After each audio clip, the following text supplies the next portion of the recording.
In this next video, we're going to use what we know about the actual makeup and how a mask is created to refine this and basically remove some of the content that's been selected. So I'm going to go over here to my paintbrush. I'm going to make sure that my mask is selected because the brackets are there. And I'm going to first refine the selection here of my daughter. So I'm going to go over here, make sure that black is selected, which it is, and I'm just going to start painting. And I know it's working because whatever color the background is, well, mine is red and yours is probably going to be white by default, it should be turning that color. As you remove or add black to the mask, you are essentially hiding the image, becoming transparent,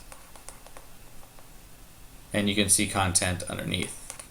As a general rule, it's probably good to work kind of small, and I prefer to use a lower or softer brush so we can soften some of those edges that usually can come out sometimes kind of hard, especially coming up in these areas here.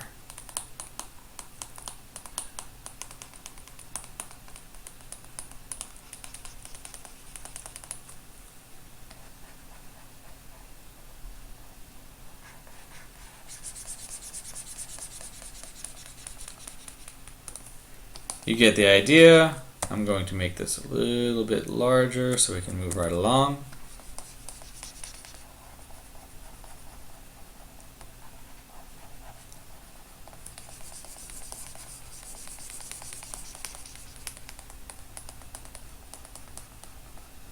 Nothing's permanent because once we actually get to the final step, we can always come back and refine that mask even more. It is all reworkable as long as you have the patience to paint the content in. Now I'm going to switch to white. Boom, boom.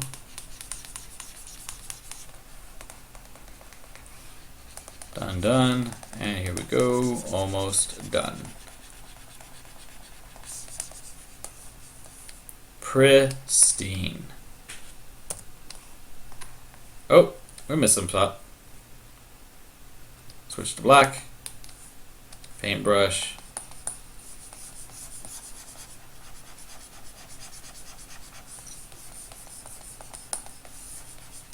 And voila. So the next video, we're going to refine this little animation. Actually, we'll do it right now. So the last thing we're going to do is use a tool called Mask Edge. And what this means is, I'm just going to zoom in so you can really see the difference. It's going to refine this area. And as you can see in the selection process, there's a lot of harsh edges in the selection of those hairs and strands. Now hitting Mask Edge allows me to refine that selection and its appearance, which is really, really, really great. And I can change the radius of the selection like so. The contrast makes information more dense, so if I boost up the contrast, you're going to see that the wider area is becoming even wider and there's very, very little fade, which I really don't think a high contrast is useful for this situation, so I'm going to keep it kind of low. Smoothness removes the hard edges, so if I remove all smoothness, you can see that there's a little more jaggedness to the selection area. If I increase smoothness, it's going to make everything much more organic, smooth, amorphous, soft-edged.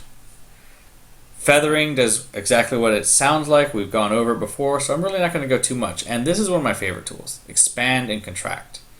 If you expand, then essentially you are increasing the white area, reducing the mask. It's pushing in. As you can see, we lost some area, it pushed the white away.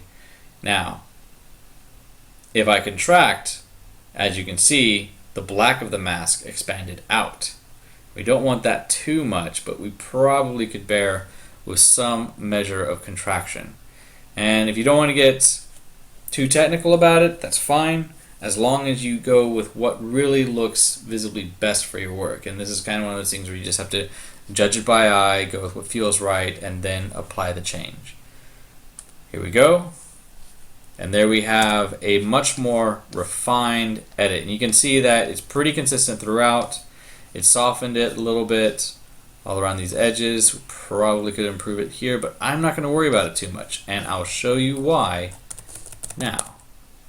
So the idea is that we want this mask to be applied to these shapes.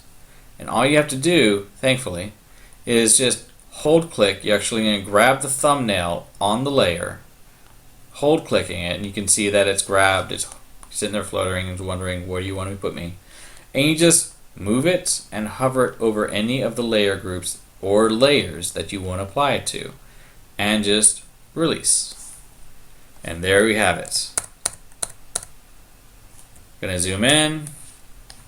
As you can see, it's preserved some of that really nuance, makes it more translucent, and it's more believable in many ways, because we see the shape coming just out of the hair where it's really light. You almost believe that it's kind of piercing that light somehow.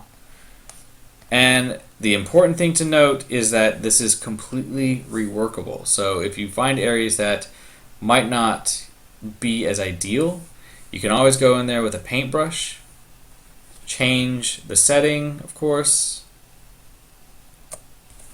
and then change the color to the appropriate color. For this, I want to push that white in, removing the black, and as you can see, it's kind of doing a pretty good job. Going on down here, soften this edge up. There's definitely a place where we could use a little more work. Actually, no, that's just a gap. Let's go to another area. Here we go. Grab my paintbrush.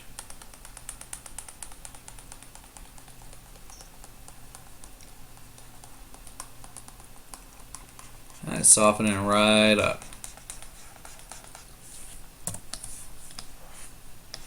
And there we go. We're pretty much done. It's a work of art. I hope you enjoy your work as well. Be sure to turn it in when you are done.